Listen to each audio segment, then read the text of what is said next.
Anak laki-laki berusia 6 tahun ini baru bisa melihat model tubuh yang telah digambar secara akurat di dinding. Membuat para profesor yang telah berpraktik dokter selama bertahun-tahun merasa malu. Tetapi bakat alaminya dalam pengobatan hampir hilang. Sampai suatu hari, dia tiba-tiba bertemu dengan seorang anak laki-laki yang pelangnya jatuh dan pingsan. Ketika seorang dokter lewat berlari ke darurat, Ali baru saja melihatnya melakukan kesalahan. Itu akan membahayakan nyawa bocah itu. Melihat Ali akan mengambil tangan dokter dan memindahkannya ke tempat lain, anak laki-laki itu segera mendapatkan kembali napasnya, tetapi bahaya tetap ada. Dia dengan cepat menemukan jawabannya. Area dada bocah itu tertusuk pecahan kaca. Hanya dengan mata telanjang untuk melihat, ada detail kerusakan di dalam kepala. Dia dengan cepat berpikir harus menemukan alat untuk menyelamatkannya. Jadi berlari ke penjaga keamanan dan meminjam pisau kecil. Satpam melihat tampang bodohnya, jadi dia tidak membiarkannya. Tidak bisa meminjam Ali, ambil pisau kertas dan lari. Satpam mengejar. Hanya berlari beberapa langkah dan tertangkap. Untungnya, ibu anak laki-laki itu berlari untuk menjelaskan. Tidak bisa menunda, dia mulai. Mahir membuat katup satu arah. Kemudian gunakan pemotong kertas untuk melakukan operasi. Tindakan cepat membuat orang di sekitar mengambil gambar dan video. Ketika Ai memasukkan udara dari katup satu arah ke dalam dada, bocah itu akhirnya bernapas dengan normal. Berkat karena itu jadi bisa membawanya ke rumah sakit darurat. Dan ketika semua orang bertepuk tangan, dia menyelamatkan bocah itu. Kemudian rumah sakit tempat dia pergi untuk wawancara berdebat dengan keras apakah akan mempekerjakan Ali. Meskipun Profesor Adil sudah kehabisan kata-kata. Padahal Ali mengidap autisme. Tetapi dia memiliki kemampuan untuk mensintesis para sarjana yang dimiliki 10% orang di dunia. Makanya disebut jenius bodoh. Namun pada akhirnya, pemegang saham yang hanya mementingkan keuntungan ekonomi saja keberatan. Dan anak laki-laki yang baru saja diselamatkan oleh Ai dibawa ke rumah sakit ini. Ali tiba-tiba memperhatikan detak jantung yang tidak teratur. Tapi elektrokardiogramnya tidak aneh. Saya hanya mempercayai angka-angka di mesin sehingga staf medis tidak keberatan dengan kata-kata Ali. Jadi setelah dirawat di rumah sakit, Ali terus mengingatkan dokter untuk melakukan ekokardiogram. Tapi dokter melihat elektrokardiogram normal. Jadi memanggil satpam untuk menahannya agar dia tidak membuat keributan. Ali khawatir dia akan salah mendiagnosis, jadi dia ingin membantu. Siapa yang mengira bahwa penjaga keamanan akan membawanya keluar dan memperingatkannya untuk tidak terlalu banyak bicara.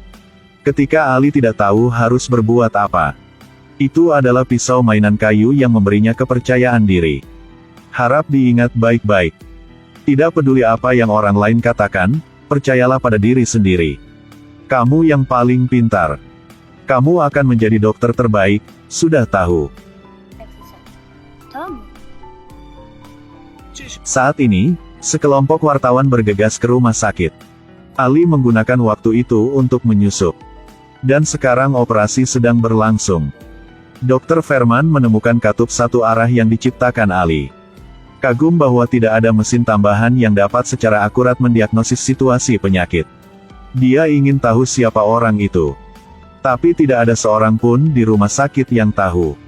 Pada saat itulah Ali menantang para perawat untuk masuk ke ruang operasi. Ferman melihat ini dan memerintahkannya untuk diseret keluar. Ali terus mengingatkan Ferman untuk melakukan ekokardiogram. Dan saat ini wartawan luar sedang mencari Ali untuk wawancara. Mereka semua mengira Ali adalah seorang dokter rumah sakit. Dan video yang menyelamatkan nyawa bocah itu disukai banyak netizen.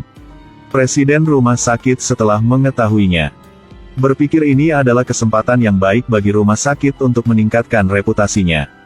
Maka diadakan rapat pemegang saham untuk memutuskan merekrut Ali. Di saat yang sama, Ferman kesulitan menjalani operasi. Dia tanpa sadar mengingat pengingat Ali. Penasaran ingin bertanya siapa pria tadi. Pada saat yang sama, pemegang saham masih dengan keras berdebat tentang Ali. Hanya Profesor Adil yang bisa menjamin itu. Jika Ali melakukan kesalahan maka otomatis dia akan mengundurkan diri. Hanya Profesor Adil yang memastikan untuk membungkam para pembangkang. Pada saat yang sama, operasinya juga sangat sukses. Ketika Ferman ingin bertanya tentang keadaan darurat sebelumnya. Kemudian sang ibu menunjuk Ai yang hendak pergi. Ferman langsung mengejar. Dia ingin tahu bagaimana Ali dapat mendiagnosis apa yang akan terjadi padanya. Ali mengatakan hal-hal itu semua terlintas dalam pikiran. Saat berbicara, Ferman juga tahu bahwa Ali akan datang untuk wawancara. Tapi saat ini dia masih belum bisa menerima dokter autis. Dan prasangka itu semakin dalam. Operasi yang sulit menunggu Ferman. Tetapi asisten Nazli di sebelahnya terus berbicara tanpa henti tentang bagaimana melakukan operasi. Membuatnya merasa tidak enak sehingga dia mengusirnya. Nazli dengan marah keluar tanpa henti mengomel tentang operasi itu. Ali yang berada di sampingnya memahami situasi saat mendengarkannya. Jadi dia menyarankan solusi yang mungkin. Nazli diingatkan. Sangat senang sehingga mengambil tangan Ali dan berterima kasih padanya. Lalu lari untuk memberitahu Ferman. Setelah dia buru-buru menceritakan bagaimana Ali menunjukkan padanya. Ferman dengan tenang memberitahunya bahwa operasi telah berhasil diselesaikan. Nazli menyembah Ferman. Setelah mendengar berita itu, dia tiba-tiba jatuh ke pangkuannya. Ferman dengan tegas menyuruhnya datang ke kantor untuk menunggunya. Nazli mengira dia akan dimarahi karena tidak menjaga ketenangannya selama operasi. Tapi Ferman memujinya. Meskipun dia tidak memiliki banyak pengalaman dalam operasi. Tapi setidaknya dia tidak menyerah dan tetap berusaha mencari solusi. Hanya saja Ferman tidak tahu kalau Nazli sebenarnya ditunjuk oleh Ali. Nazli awalnya bermaksud merahasiakannya. Tetapi pada akhirnya dia memutuskan untuk merekomendasikan Ali kepada Ferman. Di kantor Ferman, Nazli mengakui itu karena Ali menunjukkan pilihan operasi padanya. Tapi Ferman juga tidak terkejut. Karena dengan kemampuannya, itu tidak aneh. Ferman bertanya kepada Ali apakah dia setuju untuk bergabung dengan grupnya. Nazli sekarang tahu bahwa Ali adalah dokter terkenal di internet. Tapi Ali terlalu cepat bersemangat. Satu-satunya hal yang bisa dia pelajari. Itulah alasan mengapa tidak bisa menjadi ahli bedah. Pada saat ini, sekretaris datang dan memanggil Ali untuk bertemu dengan dewan direksi. Bagaimana nasibnya akan berubah? Seorang jenius medis yang hanya bisa melihat dengan mata telanjang telah mendiagnosis kondisi penyakit berbahaya. Tetapi ketika sampai di rumah sakit, dibawa keluar oleh satpam sebagai orang gila. Saat itu, video hantu menyelamatkan orang tersebar di internet. Presiden rumah sakit ingin memanfaatkan ini untuk meningkatkan reputasinya. Tapi ditentang oleh wakil rektor. Untungnya, direktur mengambil posisinya sebagai jaminan. Baru saja membantunya mendapatkan wawancara. Namun bagi penyandang autisme, hal tersulit adalah komunikasi. Pemegang saham yang menunggu juga tidak sabar. Namun Ali kemudian berusaha mengatasi kelemahannya agar bisa bercerita tentang masa lalu. Ketika melihat saudara dalam kecelakaan dan tidak dapat membantunya. Membuatnya bertekad untuk menjadi seorang dokter. Kata-kata tulus itu juga menyentuh para pemegang saham. Juga disambut secara pribadi oleh presiden rumah sakit. Tetapi meskipun dia mengatasi rintangan sulit dari dewan direksi. Tapi kepala pediatri Ferman masih tidak memuji dia. Selama operasi para dokter sangat sibuk. Hanya Ali yang tertangkap sedang menonton. Meskipun hidupnya sangat kronologis. Tapi di hari pertama kerja, telat 3 menit karena macet. Ferman sama sekali tidak peduli. Karena menurutnya Ali tidak akan bertahan lama di sini. Benar saja, Ali dengan cepat menimbulkan masalah. Dia melihat seorang anak laki-laki yang muntah setelah operasi. Setelah bertanya kepada ajudan, baru tahu bahwa bocah itu telah sembuh. Tetapi dengan intuisi yang tajam, Ali melihat perbedaannya. Setelah mengunjungi, gambar di dalam muncul di kepalanya. Sekarang Ferman datang untuk menyela. Ali menyarankan bocah itu membutuhkan operasi segera. Tapi menurut Ferman ini hanyalah reaksi setelah operasi. Dan menyuruhnya keluar dan memarahinya karena tidak masuk ke kamar pasien. Tapi kemudian anak laki-laki itu demam tinggi. Ibu yang khawatir meminta Ai untuk menyelamatkan putranya. Karena Ferman sedang melakukan operasi lagi sekarang. Ali hanya harus memutuskan sendiri bahwa dia akan menjalani operasi.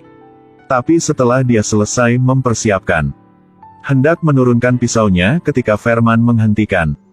Bagaimanapun Ali menjelaskan, dia tetap marah dan menyuruhnya keluar dari ruang operasi. Karena situasi darurat, Ferman memutuskan untuk melakukan operasi pada 2 pasien sekaligus. Dan ini menjadi perhatian khusus Dewan Direksi. Tapi saat operasi sedang berlangsung, Ali melihat ke layar dan menyadari risiko pendarahan besar. Tapi meski diingatkan oleh Ali, Ferman masih tidak mau mendengarkan. Maka tentu saja itu terjadi. Untungnya berdasarkan pengalaman yang kaya, Ferman segera menyelesaikannya. Pada akhirnya, kedua operasi berhasil diselesaikan.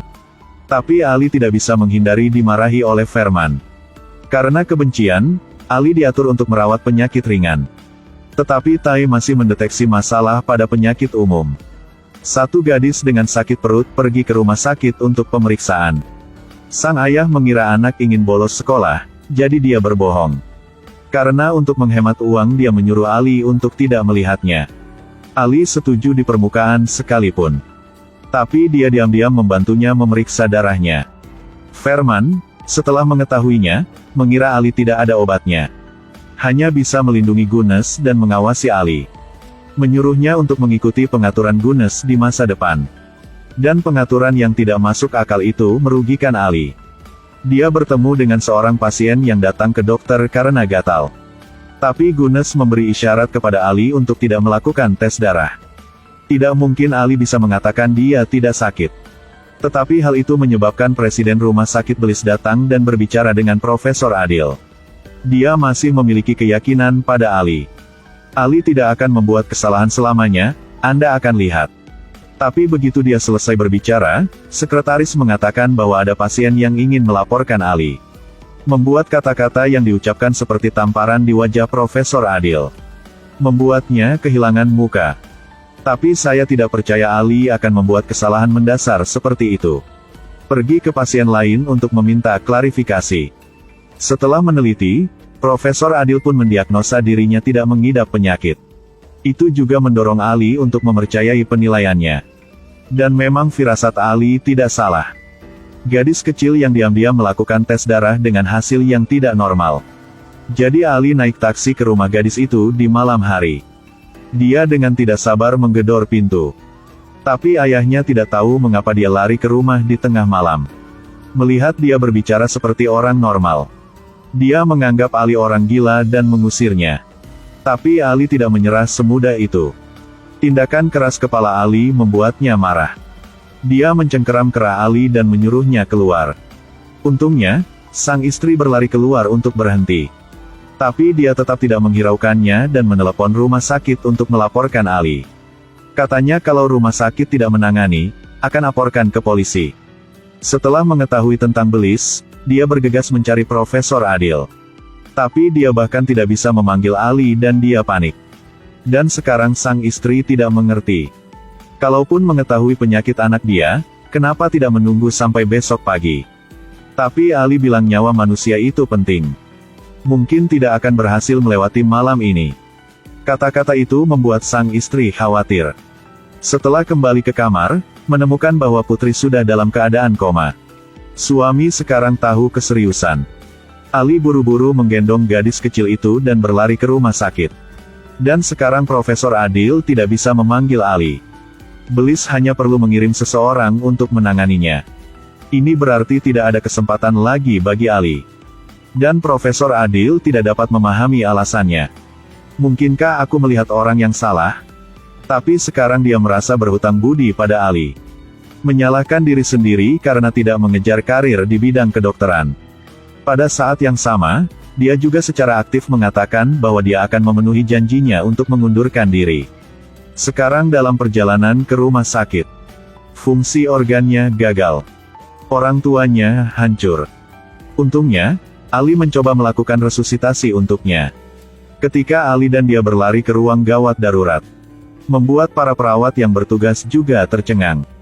Mereka tidak tahu apa lagi yang akan dilakukan orang gila ini. Tetapi dengan sangat cepat, di bawah kendali Ali, dia bergegas untuk mempersiapkan operasi. Dan di sini Bliss tidak tega membiarkan Profesor Adil mengundurkan diri. Tapi dia selesai menulis surat pengunduran dirinya. Ketika mereka berdua berpelukan selamat tinggal, telepon profesor berdering. Banyak hal telah berubah. Di sini Ali siap untuk dioperasi. Ini adalah operasi pertama ketika dia datang ke sini untuk bekerja. Tapi ketika dia hendak menurunkan pisaunya, Ferman datang untuk berhenti lagi. Meski tidak seserius dulu, tetap menyuruh Ali keluar. Pada saat inilah Wakil Rektor Tanju berdiri dan berbicara mewakili Ali. Ali tidak menyangka orang yang awalnya keberatan datang ke sini. Sekarang bantu dia tinggal di ruang operasi. Dia tidak tahu plot di baliknya. Pak Tanju ingin memanfaatkan kesalahan Ali untuk memaksa Profesor Adil mengundurkan diri. Dan jika Ali berhasil, dia juga menikmati reputasi membantu orang-orang berbakat. Harapan dan tekanan ada di Ali. Saat ini, Profesor Adil berlari untuk mencari tahu situasinya. Dia akhirnya menunjukkan senyum puas. Dia akan menjadi dokter sungguhan. Sehingga kau tidak perlu keluar rumah sakit.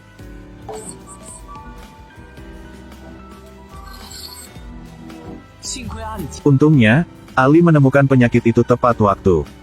Itu sebabnya gadis kecil itu diselamatkan. Ibu gadis kecil itu dengan senang hati memeluknya. Terima kasih telah mengambil putrinya kembali dari kematian. Dan Ferman di luar melihatnya. Meskipun dua operasi Ali terganggu oleh dia, tapi melalui pengujian secara bertahap membuatnya mengubah pandangannya tentang Ali. Namun keesokan harinya Ferman memberi Ali tugas yang sangat sulit. Nazli tidak mengerti mengapa Ferman terus mempersulit Ali. Tapi kata Ferman, bahkan seorang jenius pun harus melalui kerja keras untuk menjadi seorang jenius. Jalan menuju keselamatan itu sulit dan panjang. Bisakah Ali lulus ujian kali ini?